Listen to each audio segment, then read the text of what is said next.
سلام به چنل یوتیوب منابانو، خیلی خوش اومدین. توی این ویدیو تجربه خودم و از سزارین که داشتم میخوام با شما به اشتراک بذارم. اولین مورد رو بهتون بگم قبل اینکه شروع کنیم بگیم که کلا روال سزارین اینجا توی آلمان به چه شکله و چه کارهایی انجام دادن توی اتاق عمل. سوالی که میدونم خیلی از من میپرسن و جواب بدم. سزارین توی آلمان چند سالی میشه که اختیاری هستش، یعنی یه مادر میتونه بگه به علت حالا ترس خیلی زیاد، دلایل شخصی یا اصلا هر دلیل دیگه ای میخواد که سزارین بشه. اینکه سزارین بهتره یا زایمان طبیعی بهتره من در این مورد نمیخوام توی این ویدیو صحبت کنم. برای هر شخصی بسته به آناتومی بدنش، تصمیم پزشکش و روحیات شخصی خودش این تصمیم میتونه متفاوت باشه و من سعی میکنم همیشه به تصمیمات دیگران احترام بذارم و خب این تصمیم خود من بود. من دوست داشتم که سزارین بشم. به لحاظ پزشکی میتونستم زایمان طبیعی هم داشته باشم، اما به لحاظ روحی روانی و شناختی که خودم از این پروسه داشتم دوست داشتم که بچه‌مو سزارین به دنیا بیارم. برای انجام سزارین توی آلمان شما باید 3 الی 4 هفته قبل از تاریخ سزارینتون بیمارستانتون رو انتخاب بکنید. اینجا اینجوری نیستش که اون دکتری که شما طی دوره بارداری میری پیشش هم دکتر بیاد بچه شما رو به دنیا بیاره. شما خودت باید تقریبا از هفته 30 به بعد بری دنبال یه بیمارستان بگردی و اونجا یه دونه ترمین، یه دونه وقت سزارین رزرو بکنی برای خودت. که حالا من اینجا کامل یه ولاگ گرفتم اون روزی که ما رفتیم بیمارستان بارنبک توی هامبورگ و من اونجا ترمین سزارین گرفتم. اگه بخواید همه چی با ریز جزئیات بدونید لینکش رو گذاشتم برید ببینید. پس چیکار میکنیم؟ تو دیگه هفته 30 بارداری ترمین سزارینتو گرفتی. توی آلمان به این صورته اون روزی که میری بیمارستان و مدارک پزشکی تو بهشون ارائه میدی کلی بهت فرم میدن. یه فرم میدن که در واقع رضایت نامه شماه که اگر میخوای سزارین بشی بپذیری که ممکنه یه سری ریسک ها رو داشته باشه برای تو و باید اونها رو امضا کنی و بگی که با درخواست خودت پذیرفتی، با مسئولیت خودت داری این عمل رو انجام میدی. یک سری مدارک دیگه بهت میدن، فرم‌های مورد نیازی که شما باید پر کنی برای گرفتن شناسنامه بچه، برای گرفتن کینداگلت بچه، اون پولی که از لحظه تولد بچه تا تولد 18 سالگیش دولت آلمان به حساب بچه ماهیانه واریز میکنه. و اینکه اطلاعات پدر و مادر اگر ازدواج کردن، اگر صرفاً دوست هستن و دارن صاحب یک فرزند میشن، همه این چیزا هستش. وسایلی که باید برای بچه و برای خودتون روز زایمان به بیمارستان ببرید و بهتون میگن توی این فرم ها. یه لیست بهتون میدن، شماره تماس هبامه یا ماماهایی هستش که توی اون بیمارستان هستن. اگر ماما ندارید، هبامه ندارید، برای خودتون بتونید ماما بگیرید که بعد اینکه از بیمارستان مرخص شدید تقریبا هر روز بیاد به خونه شما سر بزنه، شما و بچه رو چک بکنه تا وقتی که بچه 1 ماهش بشه.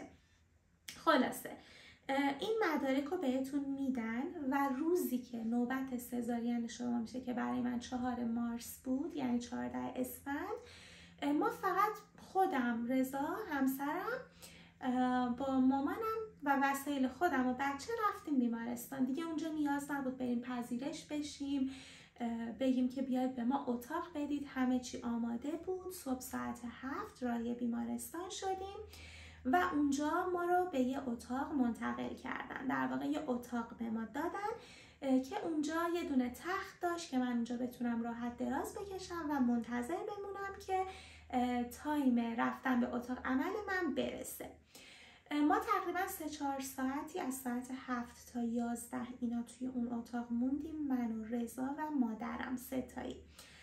چمدونامونم اونجا بود، وسایل خودم و بچه‌م اونجا بود و یه پرستار اومد به من لباس داد، یه جوراب و یه لباس بیمارستانی که باید میپوشیدم و گفت همراه بیمار کی هستش، کی میخواد بیاد داخل و طی عمل سزارین کنار مادر باشه، که حالا مامان من خیلی استرس داشت و به همین خاطر رضا با من اومد داخل. در نتیجه به رضا هم یه دست لباس دادن، کفش دادن و یه کلاه دادن و بعدش یه دونه وننکاتتا که در واقع اینجا بهش میگن همون آنژیوکت خودمون هستش به دست من زدن. اول به این دستم آنژیوکت زدن که من بهشون گفتم این دست من خیلی درد میکنه، 2-3 روز پیش تازگی از همین دست من خونگیری انجام شده، لطفا اینو عوض کنید چون این رگ من همین الان داره درد میکنه و خیلی این رگ من درد گرفت، که خجالت گذاشتم کنار رو بهشون گفتم و اومدن از اینجا واسه من آنژیوکت زدن و حدود ساعت 11 اومدن تخت منو هول دادن و به رضام گفتن که بهمون کمک کن که خانمتو ببریم به اتاق عمل. رفتیم اونجا و به رضا گفتن که شما چند دقیقه اینجا پشت در اتاق عمل تنها بمون که ما همسرتو ببریم داخل و بی‌حسی کمرش رو انجام بدیم و بعد شما میای به خانمت ملحق میشی و جراحی رو شروع میکنیم. خب اینجا پر استرس ترین قسمت برای مادرای بارداره. بی‌حسی کمر چطوری بود؟ آمپولایی که به نخاع زدن چطوری بود؟ اول که ببینید آمپول رو بین مهره های کمر میزنن، 2 تا آمپول هستش. اینو میخوام بهتون بگم بچه ها، قبل اینکه اون آمپول اصلی رو بزنن داخل کمر توی آلمان به این شکله که خود کمر رو بی‌حس میکنن، بهت میگن خم بشی، همینجوری میشینی روی تخت، پاهات آویزون هستش، یک نفر میاد شونه های تو رو میگیره، برای اینکه یهو میبینی اینجوری میشی، یه آب سرد بهت بخوره یا یه دست سردی بهت بخوره، یه سوزن بخوره، امکان داره یهو اینجوری یه لرزه به جونت بیفته. برای اینکه استرس نداشته باشی، تکون نخوری، یکی میاد روبروی تو وای میسته، معمولا دکتر بیهوشی شما هستش، دستشو میذاره روی شونات و به شما میگه یه مقدار خم شو و پشتتو به یه حالت گرد بگیر، شل خودت رو بگیر، استرس نداشته باش که بدنت ریلکس باشه. اول میان با دستاشون یه ذره انگار میخوان جای اون مهره ها رو پیدا کنن. خب من نمیدیدم داشتن دقیقا چی کار میکردم، ولی اون خانم دکتره با دستش داشت این مهره کمر من رو لمس میکرد. یه آمپول کوچیک زدن به کمر من که کمرم بی‌حس بشه قبل اینکه اون آمپولای اصلی رو بین مهره های کمرم تزریق کنن و اون آمپول دردش خیلی کم بود، یعنی مثل هر آمپول دیگه‌ای که ما سرما میخوریم بهمون میزنن، اینم به کمر من زدن چون وارد هیچ فضای خاصی نشده بود، فقط این قسمت خارجی کمر رو بی‌حس کرده بود، درد خیلی خاصی نداشت مثل یه آمپول. و بعد بهم گفت الان میخوام آمپولای اصلی رو بزنم، 2 تا نیدل باریک و بلند خیلی نازکه، سرسوزنش در واقع نیدل همون سرسوزن هستش، خیلی باریکه. بچه من اینو بعضی کلمات پزشکیشو به زبان آلمانی میگم، یه وقت سوء تفاهم نشه به خاطر کلاس گذاشتن اینا نیست، چون خودم دام پزشکم و در طول روز خیلی این جملات رو ما خب استفاده میکنیم، یکو اونو مثلا میام میگم، وگرنه اونجوری نیستش. منم خیلی سال نیستش که اومدم آلمان که حالا بخوام بگم کلمش یادم نمیاد. و بعد میگم اون سرسوزن، اون سرنگای اصلی، آمپولای اصلی که خیلی نازک بود و بهم گفت الان میخوام بین مهره های کمرت تزریق بکنم و خودتو کاملا شل بگیر. من چیز خاصی از این آمپول نفهمیدم، یعنی اینکه خیلیا میگن که خیلی درد داره، آدم اذیت میشه، یا اینکه خیلیامون استرس و ترس داریم. خواستم بگم که هیچ ترسی وجود نداره و واقعا بدترین قسمتی که میتونم بگم واسه من توی بیمارستان اتفاق افتاد حین سزارین همون آنژیوکت اولی بود که اینجام زدن. من این دستم کبود شده بود از قبل چند روز قبل آزمایش خون گرفته بودن از من، دوباره اومدن آنژیوکت رو اونجا زدن، یعنی هیچ چیزی انقدر درد نداشت واسه من. حتی اون آمپولایی که توی کمر زدن دردش شاید بگم ملایم شده درد آمپولیه که توی دندون پزشکی به لثه هامون میزنن، درد میگیره لثه، خفیف شده اون درد بود، خیلی خفیف شدهش بود، در نتیجه اصلا استرس نداشته باشید.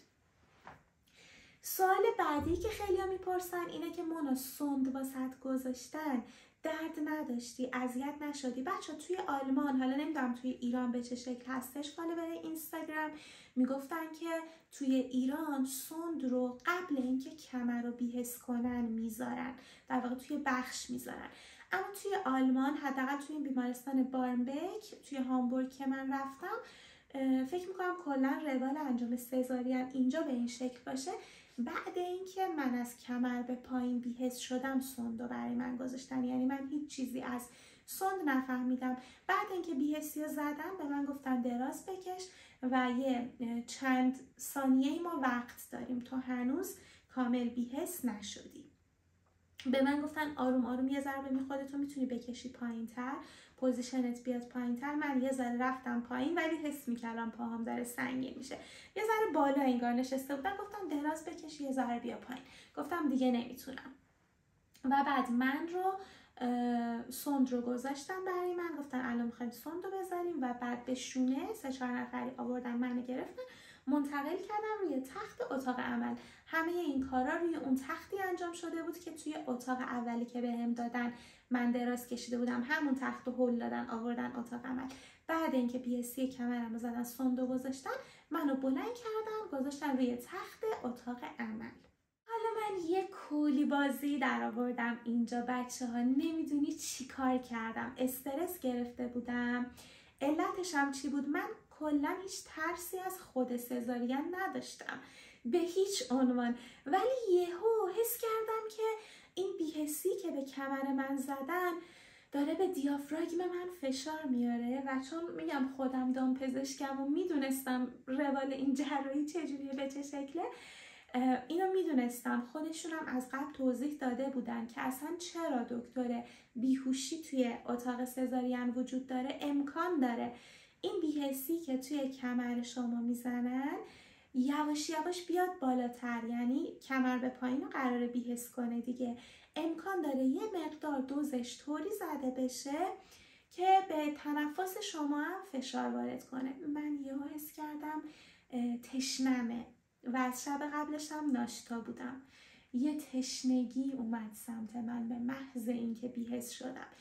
من یه داد و بیدادی کردم برای من آب بیارین، من تشنمه، نمیتونم نفس بکشم. نمیدونی چی کار کردم، در حالی که حس بود. من فقط حس میکردم این رو و فکر میکردم اون لحظه در حد کمتر از بچه ها 3-4 دقیقه، 4 دقیقه که اصلا نشد، کمتر از 3 دقیقه طول کشید. ولی تو اون 3 دقیقه من دیگه عملا داشتم سرشون داد میزدم و دکتر بیهوشی هم ایرانی بود، برای این حضور داشت اونجا که اگه این بی‌حسی مثلا خیلی بیاد بالاتر و نتونم نفس بکشم، خب منو بیهوشی کامل کنن. توی هر بی‌حسی موضعی یا کمر به پایین این وجود داره، در واقع بی‌حسی اپیدورال بهش میگن. این حالت وجود داره که اگه بیمار نتونه نفس بکشه یا تنفسش دچار مشکل بشه، سریع از بی‌حسی اپیدورال به بیهوشی کامل تبدیل کنن سزارین رو. بعد ایرانی بود، من برگشتم بهش گفتم من دارم میمیرم، من دارم خفه میشم، نمیتونم نفس بکشم، آب بهم بدین. بعد این تیکش رو دیگه فارسی برگشتم جوری پریدم به دکتر بیهوشی، اونم انقدر خوش اخلاق بود، گفت نه فقط اینجوری حس میکنی، اینجوری نیست، آروم باش، نفس عمیق بکش. دیدم نه بابا این هموطن ما به من چیز نمیده، آب نمیده دیگه. آلمانی به خانومه گفتم، خانومی که بالا سرم بود و کلا مسئول اون جراحی بود تو سزارین بود، بهش گفتم لطفا لبای منو، میدونستم خودم خب این اطلاعاتو داشتم که نمیشه به من آب بدن، بهش گفتم که لطفاً آب بهم نمیدین اشکال نداره، لبای منو با یه پارچه خیس مرطوب کنید یا اینکه یه اسپری بزنید روی زبون من، یه اسپری آب بپاشید توی دهن من. دیگه این کار رو انجام دادم برای من، کم کم حس کردم بهتر شدم، نفس عمیق کشیدم. 3 دقیقه اینجوری بود. بعد بهشون گفتم من گشنمه، من غذا میخوام. نمیدونم چرا اینجوری کردم، فکر میکنم خیلی طول کشید. من از 12 شب هیچی نخورده بودم، آب هم 6 صبح 5 صبح خورده بودم. یه قرص بهم داده بودن، در واقع همون قرصی بود که برای اینکه بالا نیارم گفته بودن با یه قلوب آب بخور، ولی چون تا 11 تو اتاق انتظار بودیم خیلی تشنه و گشنه شده بودم و خود اون داروی بی‌حسی اپیدورال یا حالا بیهوشی کامل هم خودش باعث تشنگی شدید خواهد شد. خلاصه رضا اومد پیشم. قبل اینکه رضا بیاد پیشم دیگه من آروم شدم، اینقدر به من خندیدن، گفتن حالت خوبه؟ اوکی. گفتم آره. لینا بیدار شد، بچه من برم، دخترم بیدار شد. رضا اومد داخل و من دیگه خوشحال و خنده رو بودم. اون حسا گفتم کمتر از 3 دقیقه تموم شد. رضا دست منو گرفت و اونا حس کردن، گفتن تست کردن، نه حس کردن، تست کردن، دیدن که شکم من کامل بی‌حس شده. بعد گفتن شنیت یعنی برش. بعد 2 دقیقه لینا به دنیا اومد.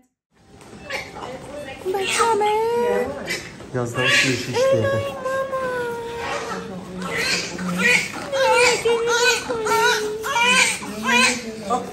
یعنی خیلی سریع لینا به دنیا اومد. من اصلا انتظار نداشتم، خیلی فوری انجام شد. 11:36 دقیقه دخترم به دنیا اومد. سریع اول آوردن گذاشتنش پیش من، گفتن یه دونه بوسش کن. من اصلا نمیخواستم بوسش کنم، انقدر اصرار اینجوری هوایی یه دونه بوسش کردم. بعد بردن پیش رضا، سریع بردنش کنار من، یه دونه تخت بود اونجا، بدنش رو با یه دونه حوله نرم تمیز کردن، توی اون پیچوندن و آوردن گذاشتن رو سینه من. خیلی لحظه فوق‌العاده‌ای بود. لینا رو دادن بغل من، رضا اصلا اشک شوقمون میریخت و اینا. یه ذره بعد سریع گفتن که گوشیاتون رو بدین، که قبلش بهمون گفته بودن گوشیاتون رو بدین که ازتون عکاسی کنیم. من انقدر خوشحال شدم. یکیشون فیلم میگرفت، یکیشون عکس میگرفت. خیلی خوش اخلاق بودن همه کسایی که اونجا بودن. همزمان که اینا فیلم و عکس رو از ما میگرفتن، اونا اون ور پرده، خب یه پرده جلوی صورت من بود دیگه، من نمیدیدم اون ور چه خبره، داشتن بخیه میزدن. گفتن فیلم و عکساتون تموم شد، بخیه های شما هم تمومه، یه کوچولوش مونده. بعد گفتن رضا به همراه لینا بره طبقه پایین که لینا دخترم معاینه اولیه یعنی او آینسش انجام بشه. بردن توی آلمان معاینه او آینس و اوتسوای هست، او 1 و او 2. رضا با لینا رفت پایین. من دلم تنگ شده بود، بچه‌مو کجا بردن و اینا، خیلی دلم تنگ بود واسش. خلاصه بعد حدوداً 10 دقیقه من رو دوباره منتقل کردم به تخت، همون تختی که اول روش بودم و منو دوباره بردن توی همون اتاقی که اول من و مامانم و رضا توش بودیم. بردن اونجا، دیدم مامانم پیش لینا اونجاست. مامانم گریه کرده بود، اشک شوق ریخته بود. همون لحظه پرستارا اومدن به من یاد دادن که چطوری باید به بچه شیر بدی. یکم سینه رو ماساژ دادن. خب اوایل آدم خیلی شیر نداره. هر پرستاری میومد، هر مامایی میومد به یه شکل میگفت به بچه شیر بده، انقدر از سینه رو بذار تو دهنش، اون یکی میگفت انقدر بذار، این کارو بکن، اون کارو بکن.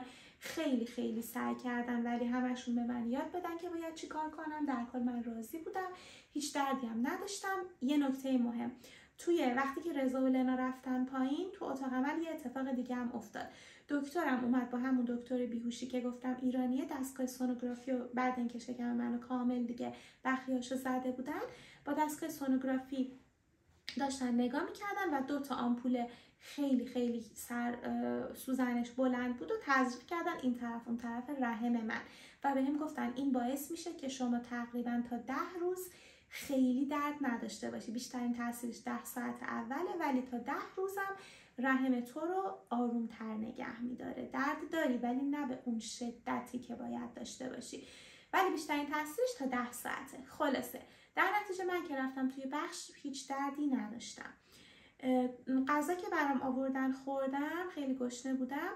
پاستا آوردن، من راضی نبودم اصلا از غذای بیمارستان. برای خانم که زایمان کرده خب نفخ داره، دچار نفخ میشه، دچار یبوست میشه. پاستا انتخاب مناسبی نبود. همین که من خوردم پاستا رو بالا آوردم. بالا که آوردم حس کردم به بخیه‌هام داره فشار میاد. بهشون که گفتم نگاه کردن، گفتن کلی خونریزی کرده، یکم از لای بخیهات خونریزی کرده و خود رحمت هم بالاخره از واژن خون میاد دیگه، خانم خونریزی داره تا مدت‌ها بعد زایمانش. و بعد اومدن شکم منو فشار دادن و باز هم چون من بی‌حس بودم خیلی چیزی از این فشاری که به شکمم وارد کردن حس نکردم. میدونستم که یه سنگینی داره میاد و چهرم اینجوری جمع میشد، اما اون دردی که بگم خیلی وحشتناک یا غیر قابل تحمل باشه نه، چون بی‌حسی داشتم هنوز کامل. اون بی‌حسی طی جراحی کمر به پایینم بی‌حس شده بود، هنوز نرفته بود. و بعد حدوداً 2 ساعت منو بردن، یه 2 ساعتی طول کشید، ما توی این اتاق بودیم، منو آوردن بردن توی یه اتاق دیگه. به من متاسفانه فامیلی انتیما یا اتاق خصوصی ندادن. از قبل توی آلمان، حداقل توی هامبورگ اینجوریه که نمیشه اتاق خانوادگی رزرو کرد. همون روزی که میری برای سزارین اگه خالی باشه درخواست بدی بهت میدن. به من گفتن خالی نیست. در نتیجه یه اتاق به من دادن. اولش هیچ تو اتاق نبود، 2 روز اولی اتاق 2 نفر است. اگه خصوصی بهت ندن، اتاقای عمومیش 2 نفر است، یعنی شما و فقط یه خانم دیگه توی اون اتاقین. تونتون میگم بچه‌ها لنا بغل مامانمه، ولی دیگه الان تایم اینه که خودم باید برم بهش شیر بدم. دخترم هم شیر خوش میخوره، هم شیر مادر طبق نظر پزشکش. و اینکه هیچی، منو بردن اونجا توی بخش. حالا ولاگ کامل روز سزارین هم اینجا هست، همه چی کامل فیلم برداری شده، مو به مو با جزئیات هست. اگه خواستید میتونید ببینید روز سزارین منو کامل. این شد که میگم 2 روز اول هیچ کی نیومد، با اینکه اون اتاق خانوادگی نبود، ولی انگار برای خود من بود. فقط اینکه شبا دیگه مامانم و رضا نمیتونستن پیشم بمونن. از 10 صبح اجازه داشتن بیان پیش من بیمارستان بمونن تا 6 بعد از ظهر، ولی خب مامانم و رضا حدوداً تا 9 اینا میموندن، کسی چیزی نمیگفت. بعد اینکه منو بردن داخل اتاقی که دیگه باید میموندم و 3 روز بستری بودم بیمارستان، تقریباً 4 ساعت از عمل جراحی من گذشته بود که ماما اومد بهم گفت پاهاتو میتونی حس کنی یا نه. 3-4 بار کلا اینو از من پرسیدن. حتی همون اول، یعنی 1 ساعتم بعد جراحی ازم پرسیدن که پاهاتو میتونی حس کنی، میتونی تکون بدی؟ گفتم نه. دوباره که اومدم توی این اتاق که دیگه اتاق من بود، باز اومدن از من پرسیدن.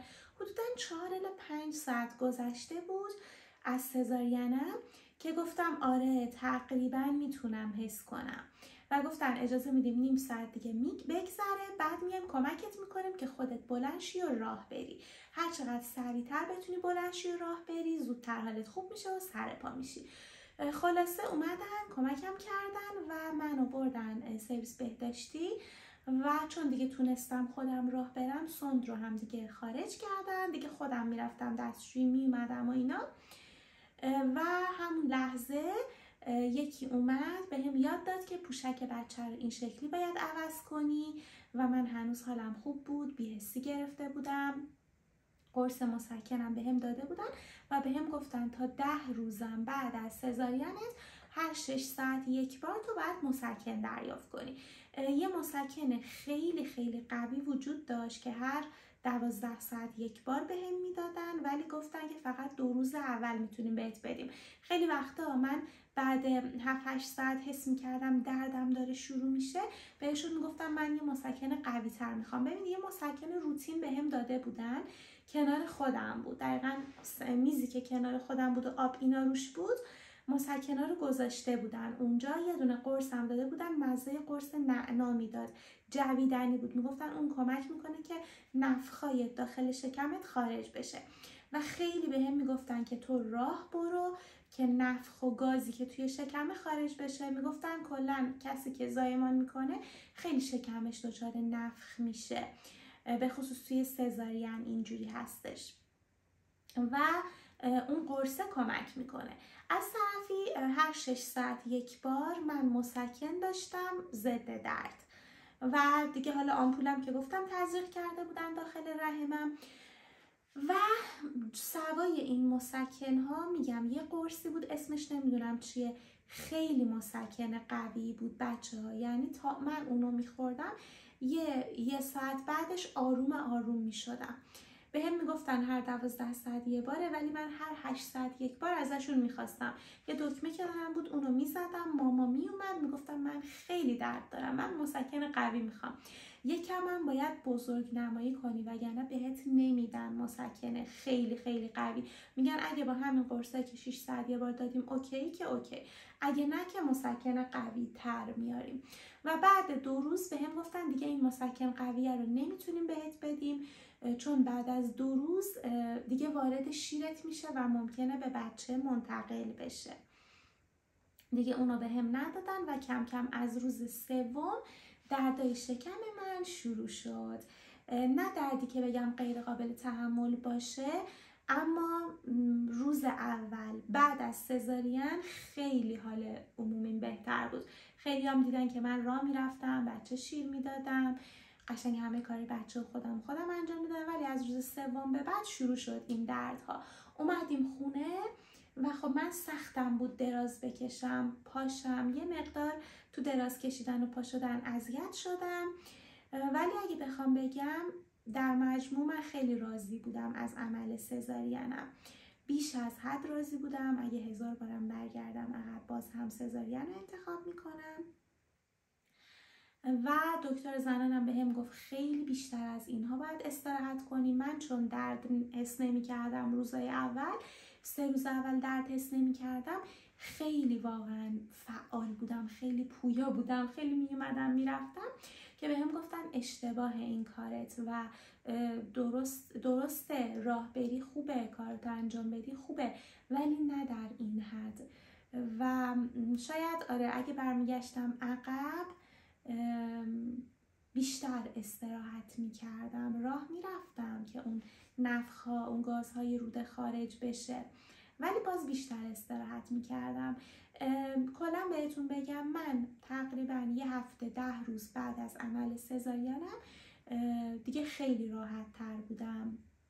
برای اینم که دچار یبوست اینا نشید، حتما از 1 هفته قبل تاریخ سزارینتون سعی کنید چیزای نفاخ به هیچ عنوان نخورید، میوه خوب بخورید، انجیر خشک بذارید توی آب خیس بدین بخورین. چیزی که باعث بشه شما نفخ کنید و یا یبوست بشید نخورید. من هم روزی که سزارین کردم اومدم انجیر خشک برای خودم گذاشته بودم توی آب، رضا با خودش آورده بود بیمارستان، میوه آورده بود، آناناس آورده بود، همه اینا رو خوردم، شکر خدا اصلا دچار یبوست نشدم. خب 3-4 روز اول آدم دفع مدفوع کلا ممکنه نداشته باشه، به خاطر اینکه نمیتونه شاید خوب غذا بخوره. حداقل من غذاهای بیمارستان دوست نداشتم، رضا همش میرفت غذا برام می آورد. اما در کل خیلی راضی بودم. چیزی که بگم با اینکه عمل بزرگیه، سزارین جزو یکی از جراحی‌های خیلی بزرگه توی دنیا، اما درد غیر قابل تحملی نداره. و خب این خوبه به نظر من. چند نفر دور برادم هستن، من مامانم تونست از ایران بیاد به هم برسه، رسیدگی کنه، غذا درست کنه و خب استراحت هم داشتم.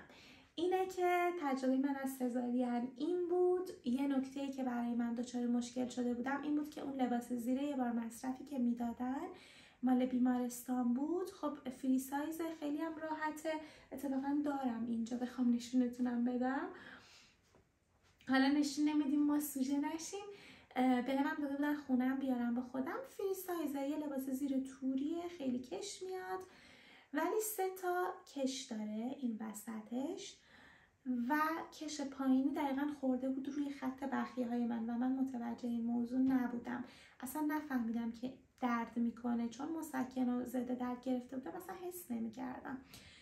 از سمت راست افتاده بود رو خط بخیه من و این باعث شده بود همیشه سمت راست بخیه ها بیشتر از سمت چپ درد کنه. الانم که 14 روز من سزارین کردم، 14-15 روزی میشه، هنوز طرف راست بخیه های من یه مقدار درد میکنه ولی طرف چپ کامل خوب شد.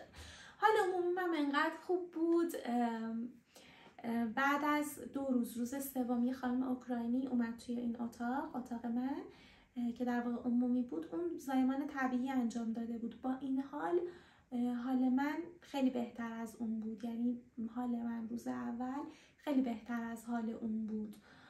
بدنها با هم دیگه فرق میکنه، شرایط بدنی با هم دیگه فرق میکنه برای من سزارین خیلی عالی بود. خلاصه این بود از تجربه من. اگه اولین بار دارین ویدیوهای منو میبینین حتما به چنل من سابسکرایب بشید. من توی چنلم در مورد لایف استایل خودم و همسرم توی کشور آلمان و اتفاقاتی که برامون افتاده و فکر میکنم ممکنه برای یه مخاطب مفید باشه ویدیو درست میکنم. خلاصه اینکه خیلی دوستتون دارم. تا ویدیو بعدی هم خدا نگهدار.